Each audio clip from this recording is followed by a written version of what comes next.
হরে কৃষ্ণ। সকলকে জানাই কৃষ্ণ প্রীতি ও শুভেচ্ছা, বিনম্র প্রণাম। আজকে আমি বৈশাখ মাসের মাহাত্ম্য বলার চেষ্টা করছি। সকলে কৃপা আশীর্বাদ করবেন। এক ব্রাহ্মণের কাহিনী দিয়ে বৈশাখ মাসের মাহাত্ম্যটা বলার চেষ্টা করছি।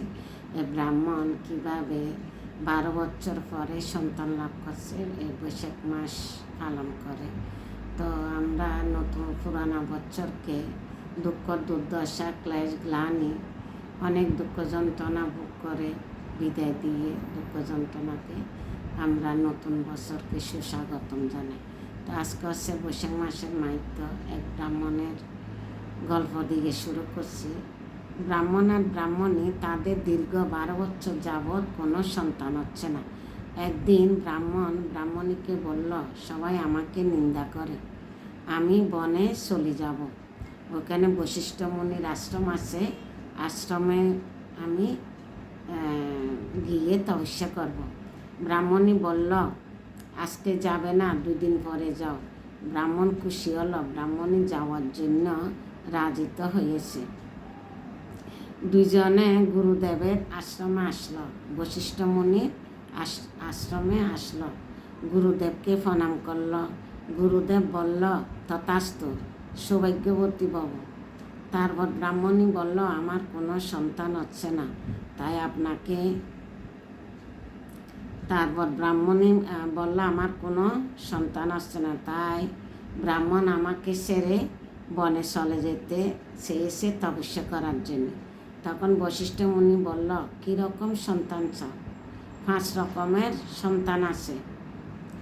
তো ব্রাহ্মণ বলল, যে কোনো একটা সন্তান হলে হবে। ব্রাহ্মণী বলছে, না, গুরুদেবকে বলতে দাও। 5 রকমের সন্তানের মধ্যে প্রথম সন্তান হচ্ছে শত্রুজার সন্তান। যদি কারোর সাথে পূর্বজন্মের শত্রুতা আমি থাকে, তাহলে পুত্ররূপ আসবে শত্রুকে উদ্ধার করার জন্য। তারপর হচ্ছে যে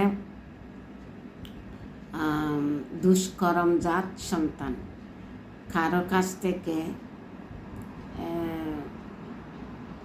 দুষ্কর্ম কাজ, এটা সন্তান রূপে আসবে। যদি দুশ্মনী থাকে, এটা যদি মিলামিল না করে, তাহলে ওই সন্তান রূপে আসবে কি করতে?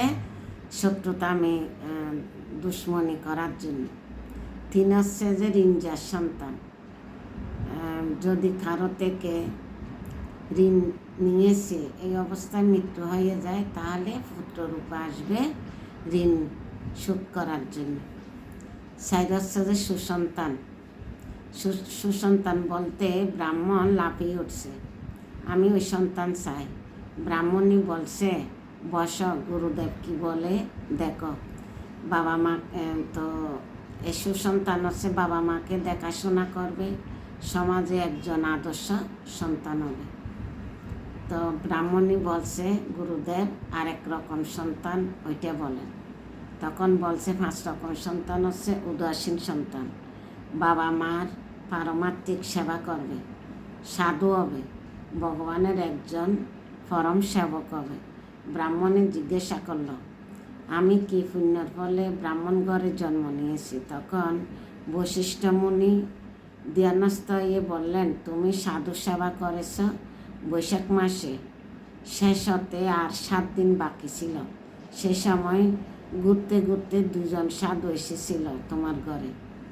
তো তাদেরকে থাকার ঘরটা ছেড়ে দিয়ে, তোমার থাকার ঘরটা তাদেরকে থাকতে দিয়েছিল, থাকার জন্য। সাধু 3 দিন ছিল আপনাদের বাড়িতে, তাদের ভোজনের ব্যবস্থা করেছিলেন, তারা ভগবানকে ভোগ লাগাতো। আর আপনারা আপনার স্ত্রী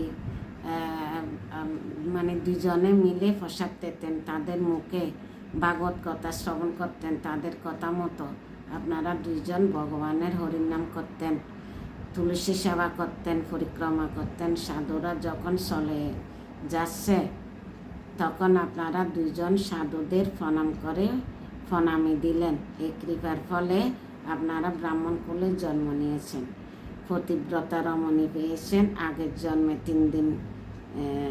3 দিন সময় পেয়ে বৈশাখ মাসে ব্রাহ্মণী 3 দিন সময় পেয়ে তারা পতিব্রতা স্ত্রী লাভ করেছে।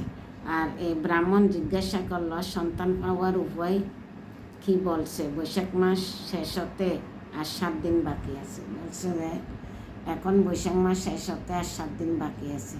এই 7 দিন যদি নিত্যং ভাগবতম সেবা, তুলসী সেবা, জপ, ভগবানের সেবা, ভোরবেলা স্নান, প্রাতঃ স্নান এগুলি করো, তাহলে তুমি উদাসীন সন্তান লাভ করবে।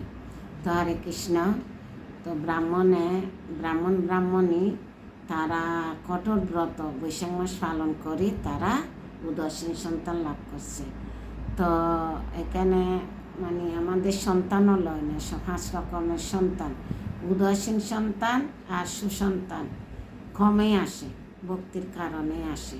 তো আর 3 রকম সন্তান তো সবার অ্যাভেলেবেল আছে। কুলের বাবা কীভাবে বলছে কী কী শত্রুজার সন্তান, দুষ্কর্ম সন্তান, জিঞ্জার সন্তান,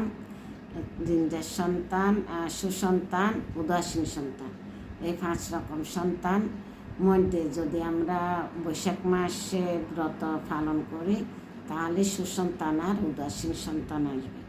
আর আমরা যারা সন্তান চাই না তারা যদি বৈশাখ মাস কঠোরভাবে পালন করি তাহলে আমাদের পূর্ণভাবে ভগবদ্ভক্তি জাগ্রত হবে। হরে কৃষ্ণ। সবাইকে প্রণাম। ভুল ত্রুটি নিজের গুণে ক্ষমা করবে।